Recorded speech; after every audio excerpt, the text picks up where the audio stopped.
Bienvenue à tous, merci de nous rejoindre pour cette nouvelle édition de l'Africa Newsroom. Aujourd'hui, 5e et dernier volet de cette semaine sur les réformes de l'éducation, avec notre dossier qui sera consacré aux enseignants en zone rurale au Bénin. Au programme également de cette émission, polémique autour des résultats de la présidentielle aux Comores et le ministre équato-guinéen des Affaires étrangères, Agapito Mbamokui, est candidat à la présidence de la Commission de l'Union africaine. Et pour nous accompagner pendant cette émission, Khaled Higué, vous êtes président du club 2030 Afrique. Bienvenue. Merci, bonjour.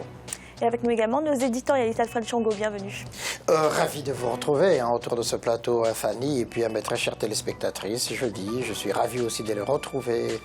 Et grâce à Rukindi Kiza, bienvenue. Merci Fanny, bonsoir à tous. Tout de suite, l'actualité du jour.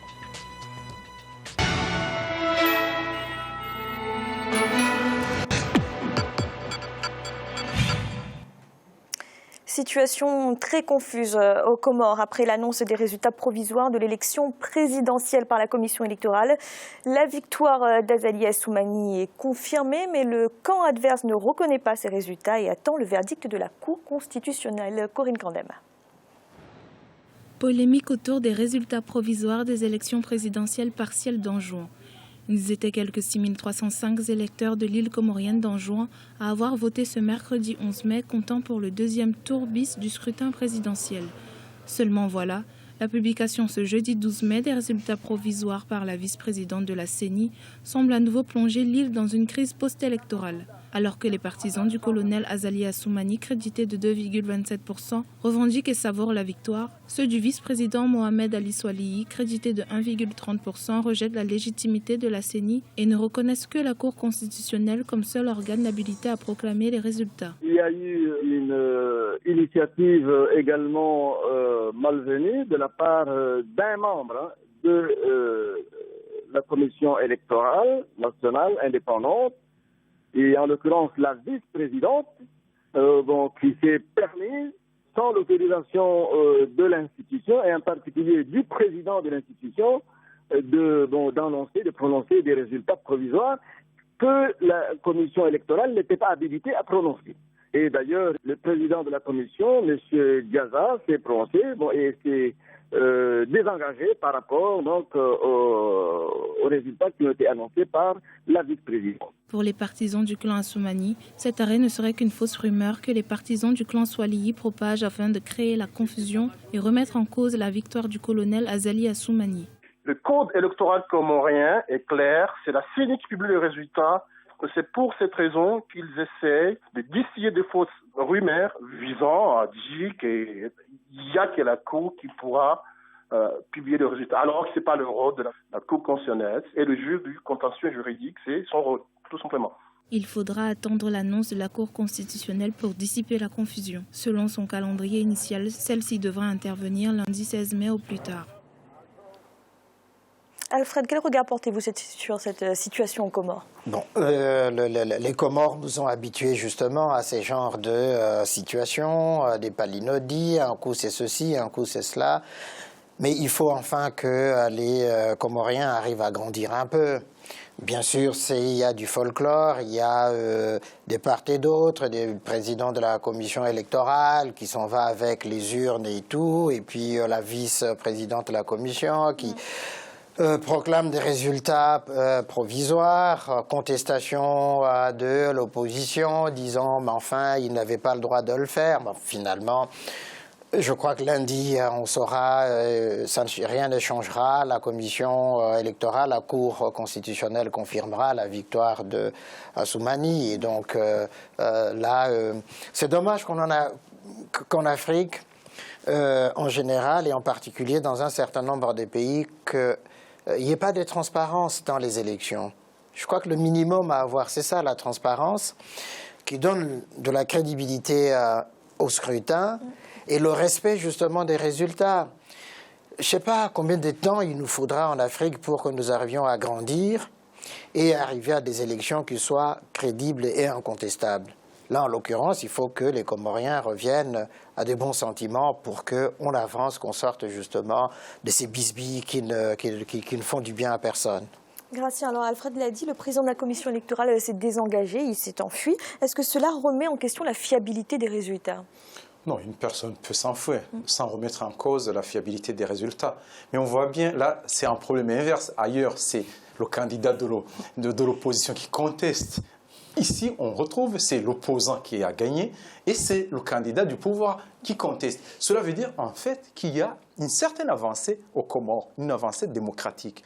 Parce qu'un opposant a gagné, il y a un membre de la commission électorale qui proclame, disons, sa victoire, alors que c'est quelqu'un de l'opposition. On ne le voit nulle part. Ailleurs, c'est plutôt, même si c'est lui le candidat du pouvoir a perdu, on le proclame gagnant. Mais cette fois-ci, saluons vraiment les Comoriens d'arriver à ce stade. Le reste, je pense qu'il y a, les gens, ils ont compris qui a gagné et on verra, comme il a dit Alfred, ce que la Cour constitutionnelle dira. Alors justement, Alfred, pour vous, il y a peu de chances que la Cour constitutionnelle infirme ces résultats? Je ne pense pas. De toute façon, avant la remise en question de ces 13 bureaux, des votes des 13 bureaux, le candidat de l'opposition avait déjà gagné l'élection. Et au fond, il fallait justement revenir pour éviter toute contestation. Et là, les résultats provisoires le mettent en tête. Je ne vois pas comment la tendance va être inversée, hein, à moins vraiment d'un miracle. Mais je pense que le candidat du pouvoir, le vice-président, il a perdu l'élection. Il se remettra à la décision de la Cour constitutionnelle qui confirmera effectivement ce résultat-là. Gratien, rapidement, est-ce que ce climat post-électoral peut amener une certaine déstabilisation de l'archipel? Bon, je ne crois pas parce que en fait, les Comores, ils ont connu pire que ça. Et ils sont habitués. Il y a eu, rappelez-vous, des séries de coups d'État ou même des mercenaires qui débarquaient. Bon, je pense que c'est... Et surtout, qu'on voit aux Comores, il y a la rotation des îles au niveau des 3 îles pour la présidence. Donc, il y a une île qui est concernée, il y a 2 autres îles qui sont concernées parce qu'il y a un président, mais qui vient d'une autre île. Donc, ça relativise en fait cette situation et ça calme les esprits. Merci. Dans l'actualité également, 3 candidats sont en lice pour succéder à Nkosazana Dlamini Zuma à la tête de la Commission de l'Union africaine. Parmi eux, il y a le ministre des Affaires étrangères de la Guinée équatoriale, Agapito Mbamokui. Il a donné ce mercredi à Addis Abeba les raisons de sa candidature. Reportage d'un envoyé spécial Policarpo et Doumassa. Le ministre équato-guinéen des Affaires étrangères, Agapito Mbamokui, a présenté officiellement sa candidature à la présidence de la Commission de l'Union africaine à Addis Abeba. Cet ancien fonctionnaire de l'UNESCO pendant 18 ans est le plus jeune candidat de l'histoire à ce poste. Dans le cadre de sa campagne depuis avril 2016, il est à la conquête des voix dans les pays africains. La Guinée équatoriale s'est fortement engagée pour la cause africaine au cours des 10 dernières années. Les affaires africaines sont des affaires de la Guinée équatoriale. Récemment, nous avons vu comment la Guinée équatoriale a été mêlée dans toutes les activités, tout ce qui se passe en Afrique. Le sommet de l'Union africaine 2011, le sommet de l'Union africaine 2014, la Coupe d'Afrique des Nations, que le président Obiang, une fois reçu la proposition, il avait accepté in extremis d'organiser cette Coupe d'Afrique en moins de 2 mois. Âgé de 51 ans, économiste, chancelier équato-guinéen depuis 2012, Agapito Mbamokui parle espagnol, français, anglais et portugais. Il aura comme adversaire la ministre des Affaires étrangères du Botswana et la vice-présidente du Luganda. Pour remporter l'élection, le candidat devra réunir les 2 tiers des voix. En présence des chefs de mission diplomatique, l'équato-guinéen promet de mettre l'accent sur l'émancipation de la jeunesse africaine et la solidarité du continent. Il serait important que l'Afrique puisse travailler en solidarité, en unité, en partenariat, et nous devons travailler pour faire relever les défis de l'Afrique. Nous avons des jeunes qui sont très intelligents, qui sont très compétents, qui peuvent nous donner des solutions, qui peuvent nous proposer des solutions. Il faut les écouter, il faut leur faire confiance. C'est la première fois que la Guinée équatoriale présente une candidature au poste du président de la Commission de l'UA. Le futur président de la Commission sera désigné lors du prochain sommet des chefs d'État à Kigali en juillet 2016. Kaladigé, quelles sont selon vous les compétences que demande le poste de président de Commission de l'UA? Tout d'abord, il faut savoir que notre continent fait face à des défis et des enjeux importants aujourd'hui. La question de la sécurité du terrorisme, la question économique, mais aussi la question de l'immigration vers l'Europe ou vers d'autres destinations. Et puis, il y a aussi cette démographie grandissante qui n'est pas négligeable, avec 50% d'une population jeune à qui il va falloir donner des emplois. Nous avons un réel problème d'intégration. Donc, il faudrait un leader au niveau de l'Union africaine, un leader qui soit digne, reconnu par ses pairs, qui ait les compétences, mais qui ait aussi une expérience, je vais dire clairement, des structures publiques qu'il a pu acquérir dans le passé, et une personne qui, sur l'échiquier international, a un vrai poids. Donc, on ne peut plus se contenter aujourd'hui d'avoir juste une personne qui est là, qui ne gouverne pas limite, je vais dire, la commission. Il faudrait quelqu'un qui ait du poids, qui puisse véhiculer un message et qui donne de l'espoir. Vous pensez que Dlamini Zuma n'avait pas ce pouvoir ? Elle avait ce charisme, Dlamini Zuma. Elle avait ce charisme. Donc, dans cette continuité, il faudrait quelqu'un qui soit à la hauteur déjà et qui soit visionnaire aussi. Parce qu'aujourd'hui, on passe de l'agenda 2063 de l'Union africaine. Il faudrait des gens qui soient capables d'implémenter cet agenda-là. Et ça, c'est important. Donc, il nous faut un visionnaire. Alfred, il y a d'autres qualités que demande ce poste ? Si je regardais un peu le profil de tous les présidents de la commission qui se sont succédés, Alpha Oumar Konaré du Mali, qui a été l'un des piliers de ce poste-là, qui a fait 2 mandats, et puis qui avait du charisme, ancien président de la République, qui avait de la voix, qui avait de la présence. Et qui a fait de la connaissance de l'Afrique en profondeur, mais qui, au bout du 2e mandat, on lui demandait de rempiler pour un 3e, avait refusé parce qu'il y a trop d'inertie au sein de l'Union africaine. En réalité, le président de la Commission n'a pas plus de pouvoir que l'ancien secrétaire, justement, de l'OUA, par exemple. Le pouvoir restant encore dans les mains des chefs d'État. Et quand on voit Jean Ping qui lui avait succédé, lui, il avait péché par trop de mollesse. Peut-être parce qu'il a été pendant longtemps diplomate et puis ministre des Affaires étrangères, mais vraiment, ça a été l'une des périodes les plus compliquées de ce poste-là. Puis est arrivé Nkosazana Dlamini Zuma, qui a effectivement du charisme, qui avait de la présence, qui avait de la voix, qui essayait de faire avancer justement les causes qu'elle jugeait dignes de ce nom, la cause des femmes en Afrique, la cause de la jeunesse, la cause de la paix et de la sécurité. Je crois effectivement qu'à travers ces 3 profils, on voit effectivement quel type de président il faut avoir. Et puis, il faut que ce soit quelqu'un qui ait, par rapport au chef d'État, qui ait cette capacité justement de leur parler droit dans les yeux.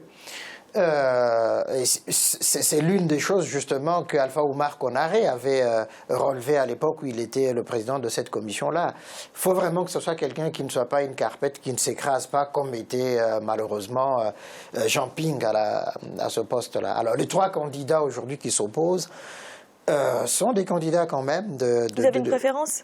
Moi j'ai une préférence pour la ministre des Affaires étrangères du Botswana. Gracia, que pensez-vous du profil du ministre équato-guinéen des Affaires étrangères ?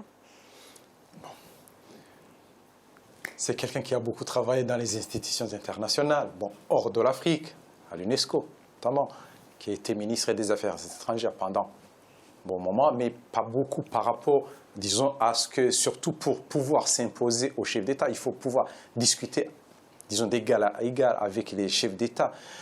Moi, je trouve que c'est un profil qui serait plus administratif, pas vraiment politique, surtout dans la situation actuelle où il faut vraiment s'imposer. Éventuellement, tout dépendra de l'équipe qui peut l'entourer. Parce qu'on peut avoir un certain profil, un certain charisme et s'entourer d'une équipe assez solide. Moi, je reste convaincu que c'est un poste, ce poste-là, c'est un poste qui doit être réservé aux anciens chefs d'État.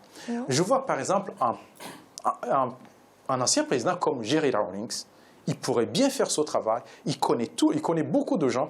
C'est un homme qui peut s'imposer, un homme qui a fait, disons, qui a montré ce dont il peut faire dans son pays. C'est vraiment le profil idéal pour moi à ce poste. Malheureusement, il n'est pas candidat. Alors, parmi les candidats, je vais vous poser la même question. Quel est votre candidat favori ? Moi, le candidat, je suis pour la botswanaise, éventuellement, si à défaut, le mauricien. Kaladigé, c'est une bonne idée qu'a avancé Gratien, réserver ce poste à d'anciens chefs d'État? Je crois que c'est une très bonne idée, mais il ne faudrait pas surtout qu'on se limite juste aux chefs d'État. Parce que je crois aussi qu'il y a des gens qui ont occupé des postes internationaux assez importants, aussi qui ont un certain charisme. Il y a eu des vice-présidents de Banque mondiale, il y a eu des vice-présidents de FMI qui ont été des Africains, qui ont côtoyé la plupart des chefs d'État, qui sont aussi capables d'occuper ces postes.